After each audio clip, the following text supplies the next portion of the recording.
In fact, the Silicon Valley view of the world seems to be interrupt, interrupt, interrupt. They get very fast results. They look good in front of the CFO. The CFO says, great, let's put more money back into the media that are working. No one wants to wait 2 or 3 or 5 years any longer to see what happens to brand equity. I mean, no one's going to do that.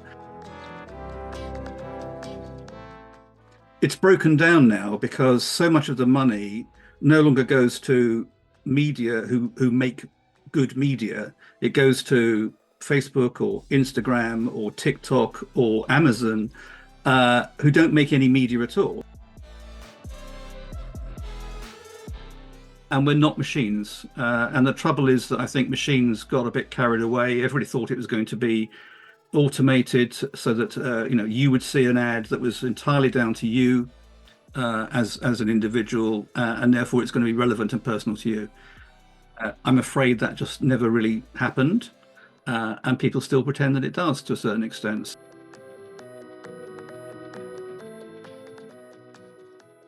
Hello everyone, I am Sergio Maldonado and this is Masters of Privacy, a set of interviews covering the intersection of marketing, data, privacy and technology with a clear goal in mind, which is redefining the relationship between people, brands and media around transparency and control.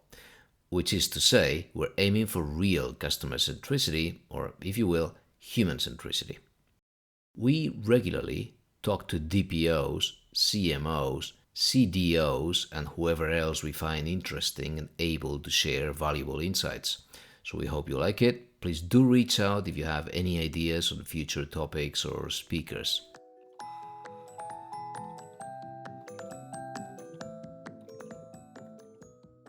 Okay, we have Nick Manning here with us today, and he's very well known in the media and advertising world, having co-founded Manning Gottlieb Media, or MGM, in 1990, and that was eventually acquired by Omnicom.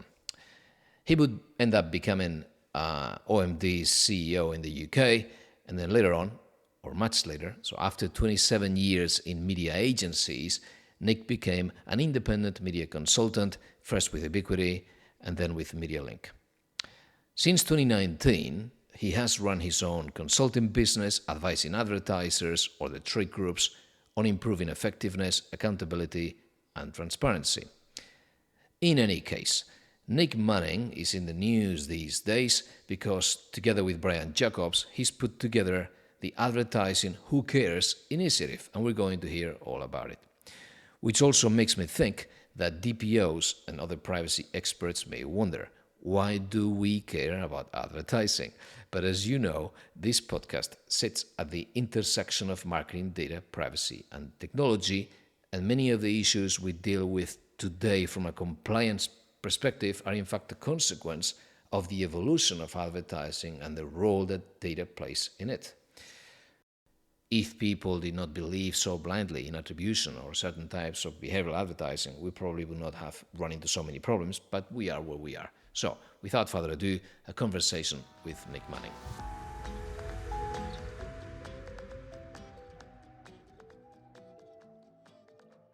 Nick, thanks for joining me. It's a great pleasure. It's a pleasure to see you again and meet again. So, advertising, who cares? I think I care. But what's that initiative? What is this about? Very simply, Advertising Who Cares is a movement. What it's all about is how we make advertising better, and how we make the advertising industry better, and how we make it an industry where people want to come and work, where we can provide employment and enjoyment, and people feel that they are doing a great job, that they enjoy and find interesting and are well remunerated for, but also advertising that works, that actually adds to economic value and delivers for the advertiser. That's it in a nutshell. Sounds very simple, doesn't it? Not really. No, since we know a little bit, then I know it's not so simple. What are the main pillars of the initiative at this point? So we're starting with 5 particular work streams that we think are fundamental to improving the world of advertising. One of them is the business models that underpin the entire industry, and we've got a work stream that is being led by Michael Farmer, who was the author of Madison Avenue Manslaughter, who has been working on business models in the ad industry for many, many years. And he's working with his team, all of whom, by the way, are volunteers. There's nobody, being paid for any of this. And they're working on how do we arrive at business models which attempt to address some of the issues that we have in the industry. And nearly all of them come back to business models in the end, because money underpins everything, of course. So that's one of them, pretty crucial. At some point, something I always wanted to ask you is about the role that CFOs and short-term reporting and sort of the dictum of the market, if I can say, was imposed upon CMOs, and once they were sort of hamstringed, they weren't really free to think long-term. Was that part of the problem where, financial results, financial reporting, short-termism on the side of the CFO was imposing a restriction on CMOs, or do you think it came from the other angle, from the agencies trying to find another way to, to be paid, since, everyone was being really, really cheap? It's a combination of all of those things and more. The short-termism really comes from the fact that everybody's looking for a quick fix these days, and companies are judged on their latest quarterly results or latest half-yearly results, and everyone's looking for immediate results. So it's partly a general business thing, not just advertising and anything else, but everyone's into short-termism across the whole entirety of the business spectrum these days, with very few exceptions. In advertising, it's particularly acute because in the past, people talked about the way that advertising works on a longer term basis, in terms of building brand equity, in terms of building favorability, awareness, all those things.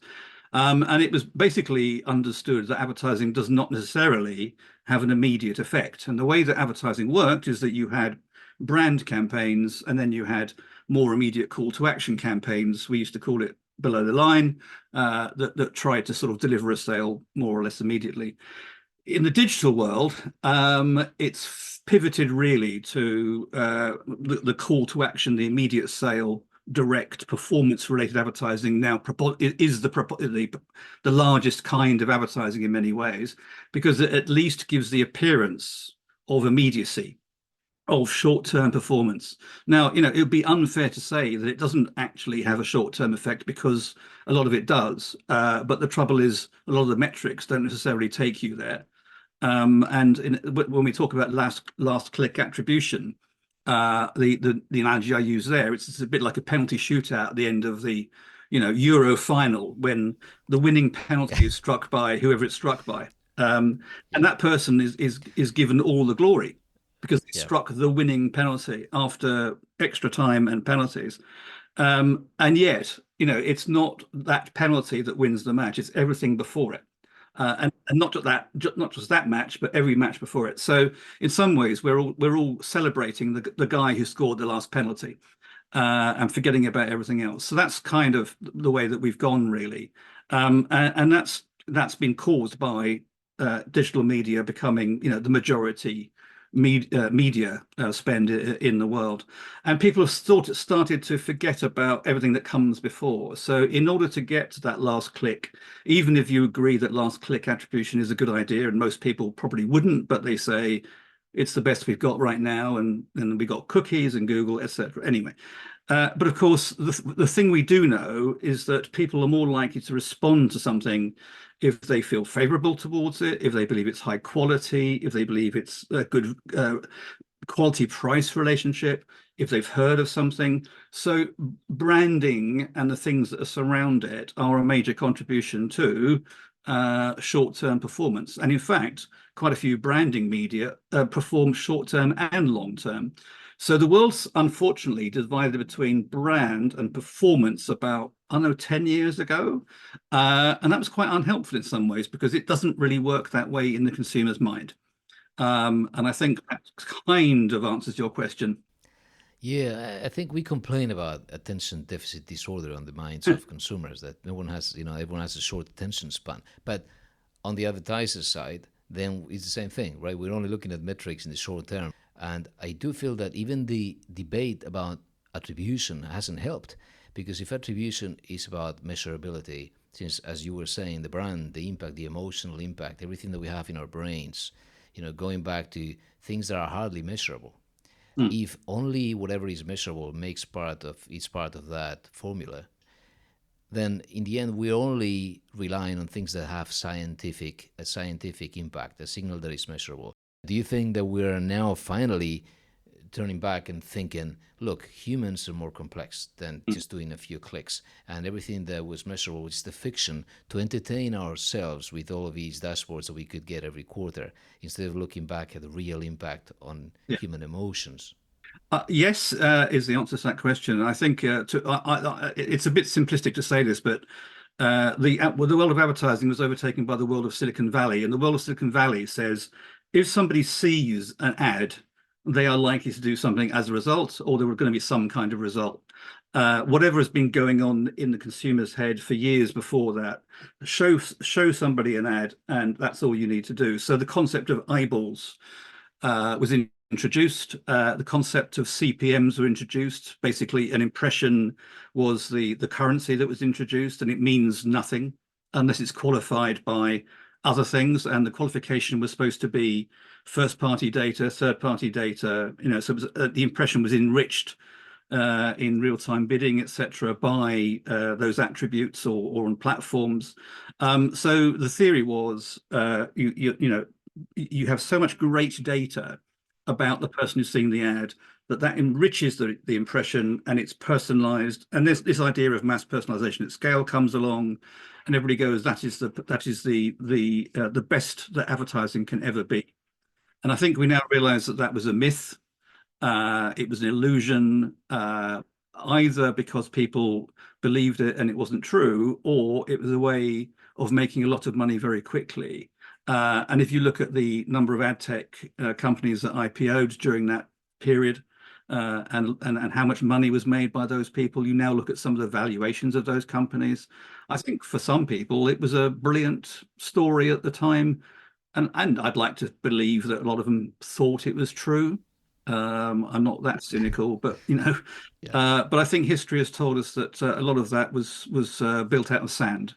What I'm hoping, Sergio, is that we're now standing back and going, okay, so what should this look like? How do we actually approach advertising in a much more rounded way? How do we blend different kinds of media together? Media that create impressions within the brain, that attention plus retention, as well as the short term, because we are all human beings. We've got all these neurons going on, and we're not machines. And the trouble is that I think machines got a bit carried away. Everybody thought it was going to be automated, so that you would see an ad that was entirely down to you as an individual, and therefore it's going to be relevant and personal to you. I'm afraid that just never really happened, and people still pretend that it does to a certain extent. So I think we're starting to understand all of that now. And in some ways, who cares is about taking a step backwards and sort of saying, what does good advertising look like? How should it be constructed? What role does automation play in all of that? And it's not just about, this is not going back to the world of television advertising, etc. It's, real time. It's on all platforms. It's understanding how they work. Very good. So today, right, we have no mass media. Mm. And we used to have a common experience of the brands. We were all sitting on the couch. Everyone is watching the same movie because we had mass media. Mm. So the experience, the brands that were built, we can never, arguably, we couldn't build a brand of the same size Mm. as that chocolate you would see on TV, because everyone was sharing. So we're all sitting together, can talk about this thing. Some expressions in our language, in Spanish, we still have some expressions taken from the ads Yes. that even today we still use, right? And In so every country of the world, that's exactly true. that's the thing. So it's a social experience, a common experience of the brand and the creative that remained forever. And those brands are not going anywhere because we pass them on to our kids, and they go and they have inherited. That's the power of these brands. Mm. I don't say that through digital anybody can create a brand of that impact, but I'm also saying that through hyper personalization of the media through this extreme granularity of all the channels of TikTok and YouTube Shorts and this massive explosion of channels, that's gone. Just as listening to the same record and the same artists, it's not happening anymore. It's all sort of fragmented. I know there will always be a Taylor Swift or whatever, but it's much more fragmented, right?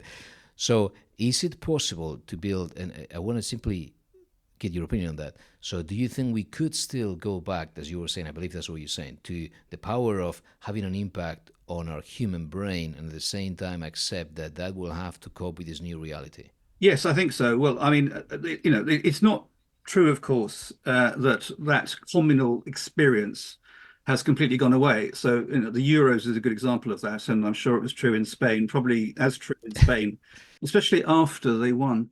That was a massive. I'm sure in the UK it was big enough in England. It was it was 20 million viewers to the final, and I suspect in Spain probably a similar amount. But so that communal experience that exists, and people still like communal experiences. You still get communal viewing of TV, but of course it is at a lower level than it used to be. And the way that brands can be built now it is different. You can build a brand without doing any of that at all, by using digital channels and direct channels. And the act of purchasing a brand becomes part of the brand building process. So it's not true you can't build brands just on digital media. You can, but it obviously takes longer to get mass volume, although there are some brands which have done that quite successfully. So no one's saying, oh, you can't build a brand without television anymore or out of home anymore. You can. What we do know, though, is that mass media accelerates and multiplies the effect of all other channels, be it search, be it social, be it everything. And if you look at retail media networks and commerce media, they are extremely clever ways of building a brand, building a business. But there's no reason at all why mass media shouldn't contribute to that process. So the retail flywheel, as we now understand it, exists and can be used, but there's no reason at all why multiple mass media channels can't be used to make the flywheel rotate quicker and go faster and multiply the effect of everything else, because that is what what mass media does. So the smart media planners need to work out a completely different process for building brands and businesses, including all of the various media channels available to them, based on whatever each of that the brand or product needs. And so that nothing has changed in that respect. It's got a lot harder because we've got so many different channels to do it in, and you've got a lack of commonality between the channels. So the way that YouTube works is completely different to the way that Facebook works, that Instagram works, that TikTok works, that Amazon works, etc. So managing all of those with all of these massive data sets coming in, trying to make sense of that is an incredibly difficult job for the media planner. It's also a great job for the media planner because they have so much to think about, and they have so much judgment and data to work with. So we now have so much choice in that department.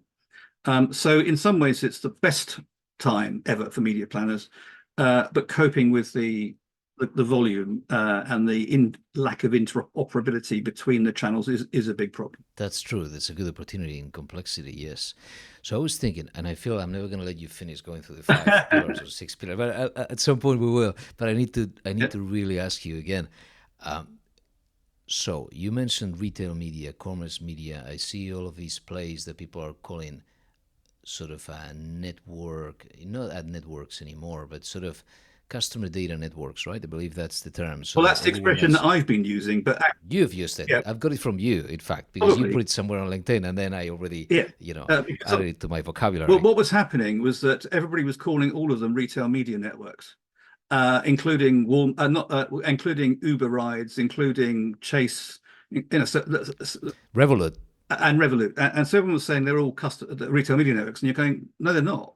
The common factor is not that they're retail, either retailers or users retail, the main thing is that they're all built around gigantic customer databases Yes, yes. using first-party data. That's the common thread.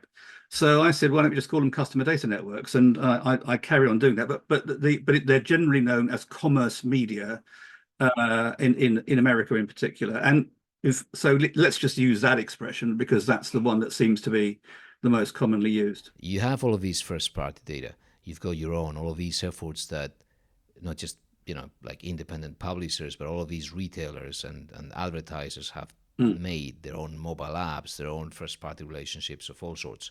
And then when it comes to doing something with that data, going out there in the market and finding the audience, in the end, we're all in the hands of, again, 4 players, right?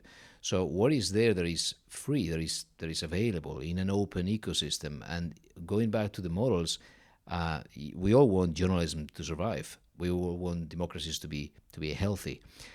But if we are trying to leverage, we're trying to use this first party data out there, we've got all of these publishers, right? Legacy, if I can call them, or quality media, or however you want to call them. And if I want to throw my first party data at them, there's very little I can do. Yeah. I need to go through all of these crazy identity alternatives, whatever is there out there today. Or if I want to stay in the open world, I could use email. There's little more I can do. And if I use email, then people hate it. And then we've got this history, this negative experience of spam. So I see email is an open protocol. In the HTTP, in the open web, we only have the publishers. And otherwise, all that I see people are doing is going back into Meta, enriching the Meta graph by uploading their customer first-party data looking for lookalikes. And so we keep engrossing their databases. Do you see a way out of that? Is it a competition issue? Well, I think there are all sorts of issues associated with that. I mean, one of the other strands of Who Cares is called brands and journalism. And the fact is that one of the most important functions of advertising is to pay for good media channels. And it used to be television or newspapers, magazines, radio, whatever. So advertising money, and it was a virtuous circle, and the advertisers spent with the media created a nice environment and so on. And everybody had the same interest in mind, which was making advertising effective. It's broken down now because so much of the money no longer goes to media who make good media. It goes to Facebook or Instagram or TikTok or Amazon, who don't make any media at all. I mean, they publish media, but the media is made by other people. Some of it can be quite good media. There's some good stuff on YouTube and so on, but it's not professionally made, high quality media. And the advertising experience on those channels is also not high quality. So, again, it was recognized in the past that advertising needs to be carefully curated so it doesn't bombard, it doesn't irritate, doesn't invade. And of course, that is no longer the case. In fact, the Silicon Valley view of the world seems to be interrupt. Hit them wherever. I mean, you go onto a website, there's flashing images everywhere, pop-ups galore, you name it. So they've completely forgotten that the way to do good advertising is to actually make it welcome, to make it engaging, ideally to be relevant, personal, but not directly personal, as it were, but something that you can relate to. And so we now have a very, very cluttered environment, and we have advertising everywhere. There's too much of it. Excessive bombardment of people turns them off. And that's particularly true in digital media, unfortunately. And now, so much of the advertising money now goes into channels which don't make media, and that is now being added to by all of these new commerce media options. So Uber does not create media content. Walmart doesn't. Tesco doesn't in the UK. Revolut doesn't. So there's a real danger now that so much money will flow out of the media who do make good content into other. I mean, it's happened already. It's happening already. And we could, as a result, lose a lot of the great content. And I'm not just talking about journalism and reporting, although that's the most important. Television channels are starved of money now. So are radio channels. So are so many media owners who invest in good quality content. So I don't know if it's true in Spain. It probably is, but in the UK, for example, we have more low quality shows. We have, so reality television more than drama. We have more repeats. We have more programs which are chosen for their rating value rather than their cultural enrichment, which is a rather snobby way of putting it. But so that's where we are. And one of the work streams for Who Cares is to say, how can we address the defunding of good journalism, which is what is happening and has happened, and remind advertisers that one of the functions of advertising is to pay for good places to advertise. It makes all sense that it flows naturally that once you are in a place where you are, again, receiving good content, that creatives that's a natural place for creative and for the message. It makes all the sense. Your attention is already spent on that, right? So it's sort of a more natural place. But yeah, it seems like a very hard endeavor. So going back to the rest, and now I'll let you complete the list. So there's ad fraud, right? Yeah. There's the topics were business models, which we've gone through. There's a measurement. Yes. So I've got this isn't in any particular order, but there's brands and journalism. There is the one we've already talked about. There is trading, trust, and transparency, which, of course, I've been associated with for a very long time. And that's how do we get back to a situation where trust is restored. And trust can only really be restored if we get back to transparency, and that is a function of a number of things, including how media is traded.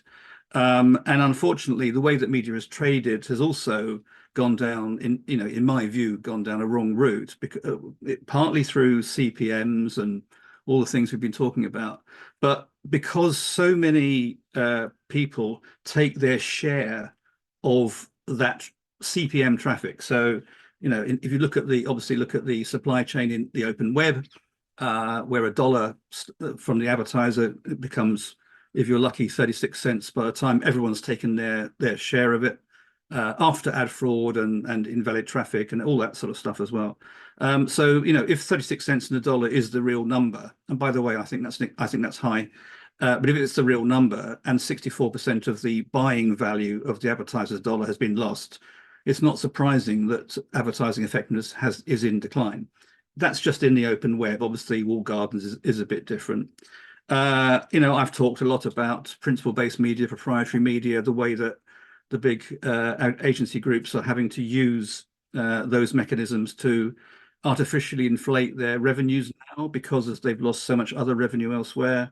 So it all contributes to a situation where the bond of trust between the advertiser and their agencies is broken down, unsurprisingly. And it used to be the case that the media agencies only ever acted in the best interests of the advertiser and made money on as a result. And now they have to think about, how do I make money first while doing the best I can for the advertiser? So they've got a joint responsibility. So that's another important work stream, and it's one that I've been involved in now for too long, if you like. But it isn't the only thing. It's people think that is one of the biggest aspects of all of this, but actually it's only one among many. So measurement and accountability is a big one. There was a report today from the ANA about retail media networks, and surprise, surprise, what they said was there are lots of them. I think the last count, I can't remember, there are hundreds of them now of different kinds. It's out of control. They all operate on different standards. There's no template for them. It's a gold rush, and what happens in gold rushes is that some people get lucky and some people get trampled. But it is just like the middle of the 19th century again in kind of the Wild West. There'll be obvious winners. Amazon will always win, of course. Walmart will always win, of course. The biggest will win, and the smallest will lose, because they always do these days. but it's out of control. I mean, everyone's rushing towards it because they can see the margins that they make by doing this are far greater than they make in their core business. Absolutely, yeah. Looking at the tiny margins they have as retailers, they're so small. I can see. I've seen the numbers. The impact on Walmart is just, of course, they'll just be forced to do it just by the market because the difference is huge in terms of Absolutely, yeah. margins. And that Yeah, applies to many other industries as well. So measurement accountability is a big issue. Cross-platform measurement and accountability. And accountability is what we mean by that is how do you work out whether something is effective or not? How do you read it? I mean, it's not just about market mix modeling and all that stuff that we know all about. It's kind of how do you work out what works and yeah. is working, and therefore how do you then feed that back into the media planning process? It's very difficult.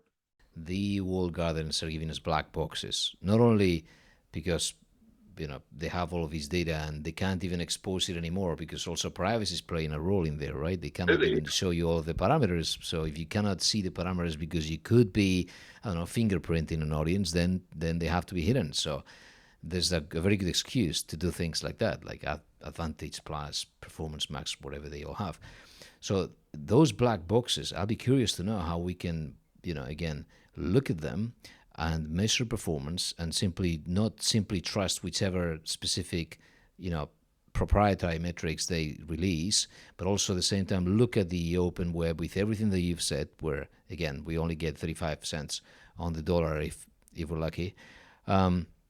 It's good to see how an effort can be done to then look at the real impact of things. Also bearing in mind that if we think long term, plenty of these things simply cannot be measured because of what we said, because there's going to be something that's kept in our brain that eventually at some point is going to trigger Mm. our impulse to buy whenever we actually are in a scenario where we need it, right?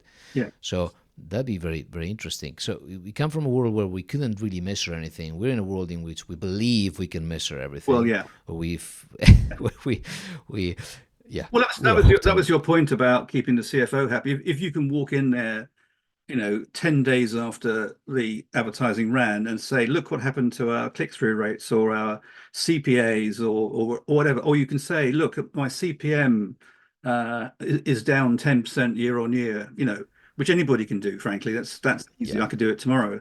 So they get very fast results. They look good in front of the CFO. The CFO says, great, let's put more money back into the media that are working. No one wants to wait 2 or 3 or 5 years any longer to see what happens to brand equity. I mean, no one's going to do that. So there needs to be more of a focus on the metrics that matter, the accuracy of those metrics, what's real and what isn't, last click, attribution, all those things. We've tried so many of those things and nobody has yet come up with a better solution. There may not be a better solution. We don't know, but we have to look at that. So that's a big part of it as well. are we getting braver and people are speaking out, or is it still the same? Well, I think there is evidence of more bravery from people who are in a position to be brave, and I'm in a position where I can do that, as is Brian Jacobs, who's my partner in Who Cares. Ariel Garcia, very courageous Yes, thing to do. she's been here. Yeah, others are doing a similar thing. In the US, there is a movement called Halls of Justice, which is a group of people who are doing a similar thing to what we're doing in a slightly different way. That's being led by Matt Prohaska over there. And I think there is a greater realization and acceptance that we've gone down a lot of the wrong avenues and we need to pull back. And the last thing about Who Cares is that in some ways, creativity is key to all of this, of course. So the opening address and the closing session are all about creativity. So we've got Lucy Jameson from one of the hottest UK agencies called Uncommon, who were acquired by Havas last year. She's opening, and the last session, which we're announcing tomorrow, is an interview with Sir John Hegarty of Bartle Bogle Hegarty, and David Weldon, who's one of the most respected clients, ex-agency chap as well, is interviewing Sir John. And so creativity is a key part of all of this. And in the middle of it all, we have a case study from the UK for a brand, Starling Bank, and we've got the creative agency and the media agency on stage talking about how what they've done with Starling Bank, which is very different to the way that other people have built financial services businesses as well. So we've got our 5 work streams, we've got creativity, we've got a case study, and it's going to be really a kind of a tour d'horizon of where we are as an industry right now.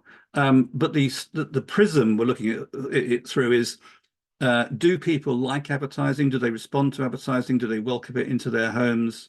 Do they feel bombarded by it? Do they feel invaded? Do they feel their privacy is being taken from them? So, we're not going to solve all of this anytime soon, Sergio, but the meeting we're having on the September the 12th is the start. And we hope that will then lead into, other things that we will be able to continue with thereafter. So so the fact we're doing it is probably an answer to your question. Are people being braver and talking about these things more? I guess they are, because that's precisely what we're doing on the 12th of September. Except, of course, we've had a lot of people saying to us, I support what you're doing and what you're saying, but I'm not allowed to do so publicly, and I can't come and attend because. And we had one person who said, I don't want my work-life balance prematurely disrupted. Thank you very much, even though I believe what you're doing is great. But then we've had 300 people all supporting us from around the world. We've had people building websites for free. We've had people offering doing PR services. I mean, everyone's volunteering. Nobody's going to make any money. It's because people do care. And there are enough people out there who do care, who I think eventually will make a difference. The other thing we're not having any sponsors, so we're not trying to keep anybody happy. We're not going to have any Chatham House rules. If people say something, it's on the record. It's an open forum. We encourage people to say what they think, but it's not about problems. We're not going to talk about the problems at all, because we all know what they are. We've been talking about them for years. It's all about solutions and ideas and ways that we can make advertising and the advertising industry better, both for the people who are in it now. In fact, I didn't even mention the other work stream is about talent recruitment and retention and well-being, because people no longer know what the advertising industry is or what it does. So we have a recruitment problem, we have a payment problem. People are being paid less than they should be now in advertising. So again, it comes back down to business models again. But all those things they all contribute to the cocktail of things that we need to talk about. And any single one, like ad fraud or viewability issues or privacy or ethics or whatever, they're all part of that thing. So, there's no single one problem here. We have a whole series of things that we need to talk about and talk about it more openly. Thanks again, Nick. Thank you. Great pleasure. Okay.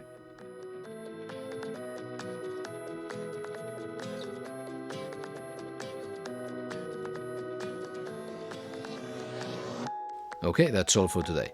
Please follow the Masters of Privacy channel on LinkedIn if you want to find some interview transcripts, cheat sheets, and other useful resources and surprises every now and then. On top of that, episode notes and other feeds are available on mastersofprivacy.com. Thank you for listening.